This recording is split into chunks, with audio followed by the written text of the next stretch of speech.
Good morning. Thank you for being here. Sunday evening, I received a telephone call from my former colleague, Mark Meadows, now the Chief of Staff at the White House, who asked me to put together a group of 8 to 10 members for the purposes of having a briefing in the Schiff at the White House. I indicated to him that I would consider that. I talked to the Speaker about it. Our view has been and always been that if the White House asks you to come down for a meeting and to be briefed, you respond to that request.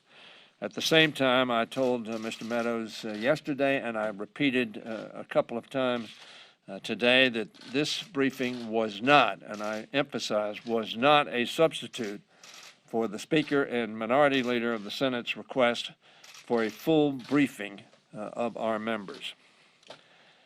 At any time when you have a threat to American personnel, whether they be military or civilian, it is a serious matter and needs to be taken with the utmost importance and utmost concern. I think it's fair to say, as my Republican colleague said yesterday, all of us are concerned that there would be payments from Russia, who is not a friendly entity, who is not an ally, who has undermined our elections, and who has done everything they can in Afghanistan and other places in the world to undermine U.S. interest.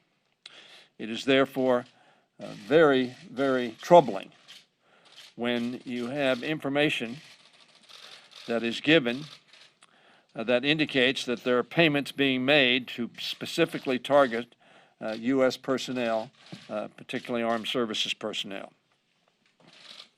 So I was looking forward to a briefing. I would have preferred the briefing, and I said this to Mr. Meadows, that the briefing had been given by intel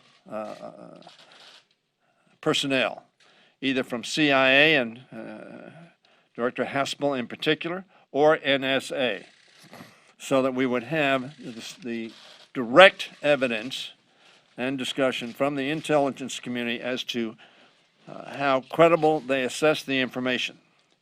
But I also agree with John Bolton, who said it was inconceivable from his perspective that there is not a cause for briefing on this matter of such importance. Apparently that did not happen. The President called this a hoax publicly. Nothing in the briefing that we have just received led me to believe it is a hoax. There may be different judgments as to the level of credibility, but there was no assertion that the information we had was a hoax. I took to this briefing Mr. Engel, the chairman of the Foreign Affairs Committee, Mr. Schiff, the chairman of the Intel Committee, Mr. Smith, the chairman of the Appropriations Committee, Mr. Meeks and Mr. Sherman, who are the ranking members behind Mr. Engel on the Foreign Affairs Committee, and then Ms. Spanberger, Ms. Slotkin, Ms. Keating, and Ms. Carroll. All of them have experience or particular responsibilities in the intel and national security sphere. I thought this briefing was the White House personnel telling us their perspective. I think we knew the White House perspective. What we need to know is the intelligence perspective. So I am therefore urging the White House and the Chief of Staff to follow up on my request to make sure that we are briefed by the intelligence community directly so that we can get to the bottom of this. I'm sure that Mr. Schiff will be following up on this through the Intel Committee, as I have urged him to do. So without further discussion, let me now yield to Mr. Schiff. Thank you, Steny. Just want to underscore a couple of points. First, I appreciate the White House inviting us to come and be briefed. As Steny said, there's not a substitute for briefing all the members of the House. But the right people to give the briefing really were not in the room. We need to hear from the heads of the intelligence agencies about how they assess the allegations that have been made publicly. What can they tell us about the truth or falsity of these allegations? What can they tell us about steps they are undertaking or have undertaken to vet any information that they may have? In my view, the right people were not in the room to give us the kind of briefing that we needed to get. The second point I would make is, as we look at these, and I'm going to call them allegations because I can't confirm or deny any underlying intelligence.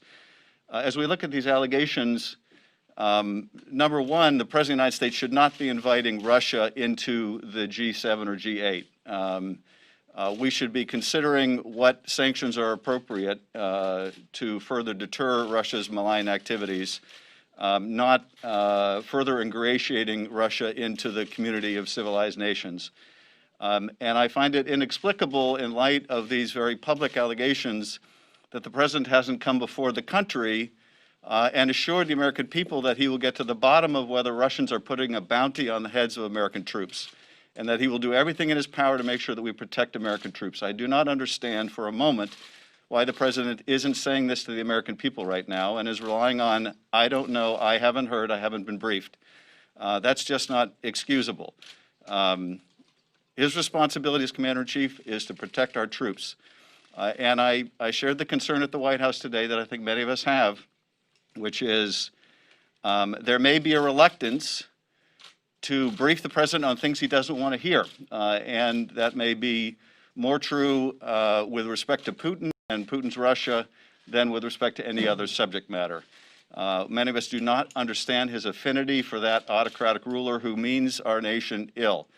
And so if there's a problem with being willing to brief the President on intelligence he doesn't want to hear, that's a problem for our entire nation's security. So in the Intel Committee, we have asked for an in-person briefing by the intel agencies. We've asked for any underlying documentary intelligence they may or may not have. And we hope that that will be done soon, as well as the full House briefing. And I thank you, Mr. Hoyer. Thank you very much, Mr. Schiff. Mr. Adam Smith was with us as well, who is the chair of the House Armed Services Committee. As you know, they are marking up their bill, so he is not here. But now let me recognize the chairman of the Foreign Affairs Committee, Mr. Engel. Thank you, Steny. I think the words of Mr. Schiff is something that all of us left the White House thinking about and scratching our heads. It makes no sense whatsoever for the President and the administration not to call out Putin. I don't understand what it is with the President's infatuation with Putin. If you just look at the facts and you say, okay, what happened? I mean, it comes into question the fact that there was a bounty put on American troops. If that isn't something to go crazy about, then I don't know what is. But instead of the President apparently telling Putin how upset we are and how we're not going to stand for this, we get nothing. We get perhaps the President knows something, perhaps he doesn't know anything, perhaps he reacted a certain way, perhaps he doesn't or didn't. It just makes no sense at all. And I think anybody, any fair-minded person who looks and sees what we're dealing with will scratch their heads and say, why isn't the President condemning Putin, or at least questioning what happened, or demanding an answer from Russia, demanding an answer from Putin, talking about the things that Putin has done. When it comes to Vladimir Putin, this President just seems to think that he's the greatest thing going. I don't understand it, and nobody understands it. So we had a nice discussion today, but I think the American people deserve to know, why doesn't the President question Putin? Why doesn't the President condemn what Putin has done? Why doesn't the President stand up for the United States? I mean, for God's sake, these are our soldiers, and if we're not going to protect them, what are we going to do? So it really kind of left me with no answer, didn't really come away knowing anything more than I knew before, and it's just too bad. And I think that we will eventually get an answer, because I think the American people will demand nothing less. Thank you, Steny. Thank you. Thank you, Mr. Engel. I also want to say specifically that, as I think all of you know, Ms. Spanberger and Ms. Slotkin have had direct involvement in the intelligence community. Ms. Slotkin worked in the White House for a number of years. Ms. Spanberger served overseas for the Central Intelligence Agency, and obviously also spent time at the agency, and both very knowledgeable. And Ms. Sherrill, I want to thank you for bringing your national security perspective to the meeting. The bottom line is this did not substitute for a larger briefing of all the members. After all, as has been pointed out, the central issue in this case was whether or not Russia is paying bounties to the Taliban for the purposes of killing American armed services personnel or civilians. We have no higher duty than to protect our men and women that we send into harm's way. This was a red flag. It either was not waived or the president ignored the wave. President Truman said the buck stops here. President Trump says, I never saw the buck. This is a serious matter, and we need to make sure that the members of Congress and the American public understand whether or not our relationship with the Soviet Union, with Russia, is compromised by the relationship between the President and Mr. Putin. That is a danger to our country, if that is the case. And this matter needs to be gotten to the bottom of. Questions? Chad? Thank you. Is the bigger question here the veracity of the intelligence, and I realize that these intelligence products are very complicated and there are sometimes dissenting opinions and so on, or whether or not the president, regardless of how accurate or the veracity of what was being delivered to him, should have known no matter what, and should have been briefed? Let me again quote John Bolton said this weekend that there is no conceivable way that the president was not briefed on a matter of such importance. That's his words, not mine. Having said that, we need to get to the bottom of this. And as Mr. Schiff has said, as I've said, as all of these members agree, what we need is a briefing by the intelligence community to give us their assessment of the credibility of this information, and we need to know from the White House what action would have been taken. Excuse me? You guys really didn't learn anything. Mr. Engel said he didn't know anything more today than he knew before because of this briefing, and the briefers were so insufficient. I don't think we had any, that would be my view as well, that we did not receive any new substantive information. What did they say about the intelligence? Like, what was their explanation for it? How did they describe it, and what was their interpretation of the intelligence? I'm going to yield to Mr. Schiff, and the reason I'm going to yield to Mr. Schiff is not because I don't have an answer, but he is much more sophisticated in what answer we can give. Well, and some of my colleagues who came from the IC may want to jump in as well. Because they have not made public what holdings they have or don't have, I'm limited in what I can say.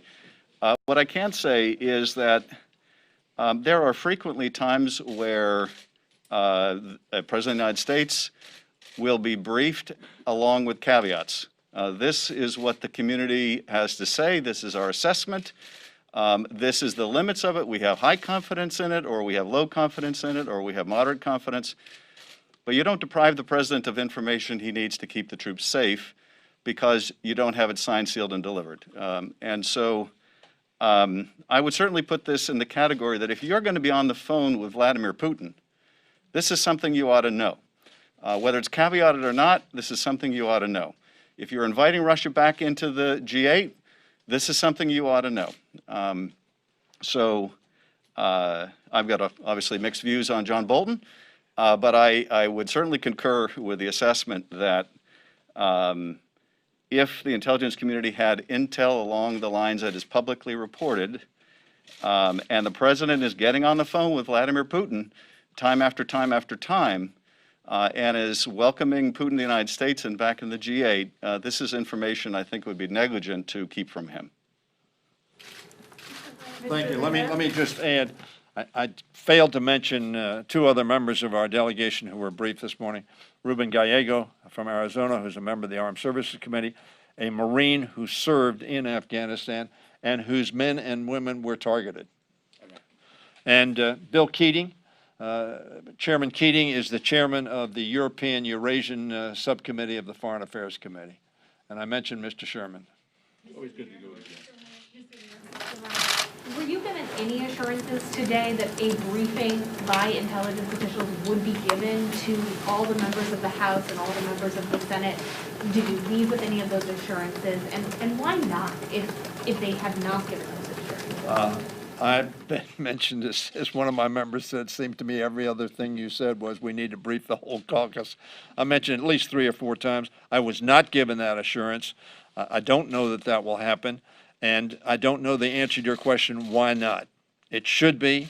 It would be in the best interest of every member of the Congress having as much information on this subject as possible. It is made, as I pointed out to Mr. Meadows, much more serious because of the relationship, whatever that might be, but it is not something that we are very confident of, between our president and Mr. Putin. And in that context, I think it would be incumbent upon the White House to comply with the requests of Speaker Pelosi and Leader Schumer to brief the entire caucus. And in addition, as I think all of us feel, by intel professionals. Were you given any assurances that the president was never briefed on this? It was never included in briefing materials? Was that the line at the White House today? Essentially, can I say that? Well, I don't know that we should comment on. Yeah, I think I have my advisor here on what I can say and can't say, so let me leave it at that. Hoyer, though, following up on that, you said in your opening that apparently a briefing of the president didn't happen. You just said that right now. What do you mean? And do you mean a verbal briefing, a written briefing? What did you mean by that? What I mean by that is I left the White House with the impression, and the president has said he was not briefed. Leave it at that. Did you, did it come up at all in your briefing today about whether or not this threat, if these allegations still exist for U.S. forces in Afghanistan? I'm sorry, what was, I had a little ring in my ear. Did you, in this briefing, learn if this threat that's alleged continues, persists for U.S. forces in Afghanistan? We didn't get information. Let me put it this way. I don't think there's anybody on this podium who does not believe that the Russians remain involved in a negative way in Afghanistan. I think I want to say more than that. Yep. Yeah.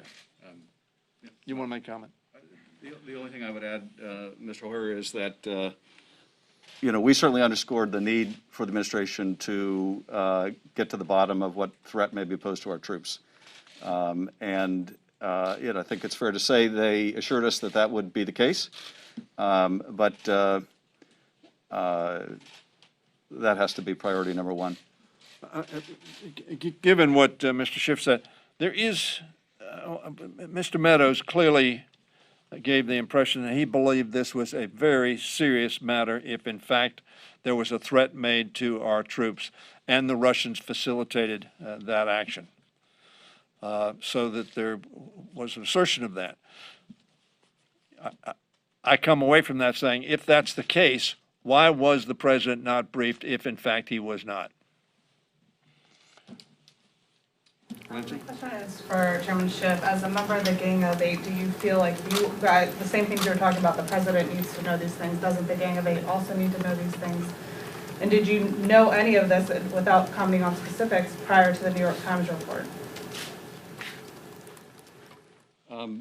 I think we should have a Gang of Eight briefing on this, but as Steny has said, I think we ought to have an all-member brief on this as well. In terms of what holdings the Congress has, I can't comment on specifics. I can say that we have been kept informed over time of Russia's malign activities in Afghanistan.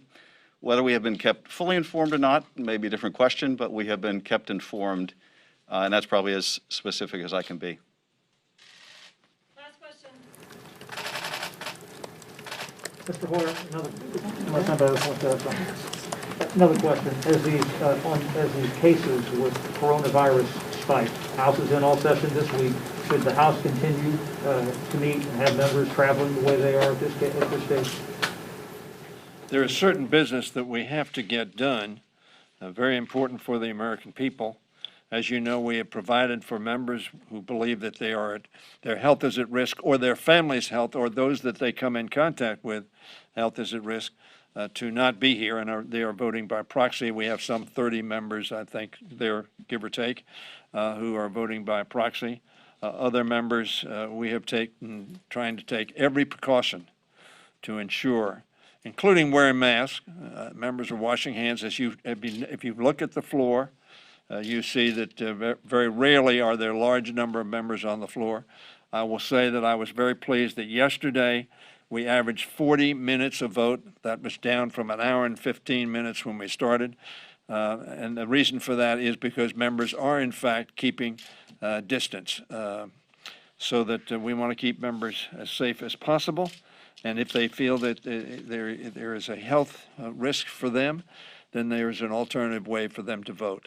If the attending physician hasn't given you any updated advice in the past couple of days because of these spikes and having members going back and forth so much the past few days? I think the attending physician gives advice, but he's not responsible for making the decisions, of course. He knows that. He has advised us on how to keep the chamber as antiseptic as possible, to take actions after every member speaks at a rostrum, to, as you will notice on the chairs in the chamber, every fifth chair, or every 3 chairs in between 2 open seats are blocked off so that members can't sit there. And members are, for the most part, unfortunately, too many of our Republican colleagues, for some unknown reason, believe that not wearing a mask is somehow a show of either disdain for rules, but I'd interpret it as disdain for their colleagues, because masks, as we know, are to protect others, not ourselves. The fact that they wear a mask protect me, so that the doctor clearly believes we ought to be taking every precaution, because he believes that one of the aspects of this disease is it is so communicable. Thanks, everybody. I want to thank all of the members here who, on less than 24 hours notice, agreed to come down. They're all very much involved in the committees of jurisdiction, which will have personal responsibility for this issue that will not be put at rest until we have a full briefing from the intelligence community. We appreciate the White House comments and their views, but by the intel community itself. And again, I want to thank Ms. Spanberger and Ms. Slotkin and Ms. Sherrill for the expertise they brought to it, as well as Mr. Gallego, again, in theater, his troops attacked and targeted, and Mr. Keating, who raised a number of critical issues with reference to the actions by the president that are advantageous to Russia or can be perceived as such. And I want to thank, of course, the 2 members from the Foreign Affairs Committee as well. And of course, Mr. Schiff, who is our expert. Thank you, Mr. Engel, as well. Thank you all very much. Thank you. One follow-up real quick. Did they, in the briefing, did they signify the difference between a briefing for the president or in the presidential daily brief? Were those? No, I don't think so. Yeah. I'm looking at Schiff's. Well, Because I don't want to say something that he knows the rules on what you're going to say. Well, I think the most that we can say is that we did discuss the issue of the president's daily brief, as well as briefing to the president. I can't go into the subject matter of that conversation, but those matters were discussed. The only other point I would make generally about this president or any other president is you brief the president in the manner in which he or she receives information. If a president doesn't read the briefs, it doesn't work to give him written product and not tell him what's in it. So I don't want to comment on this particular case, but I just say it's not a justification to say that the president should have read whatever materials he has. If he doesn't read, he doesn't read. They should know that by now. And if something the president needs to know before he talks to Putin needs to be shared with him, it needs to be shared with him in the form that he takes it. And that's all I can say, I think, on I that agree subject. absolutely with Mr. Schiff. Our focus was, what did the president know and when did he know it? However that was communicated to him. Thank you.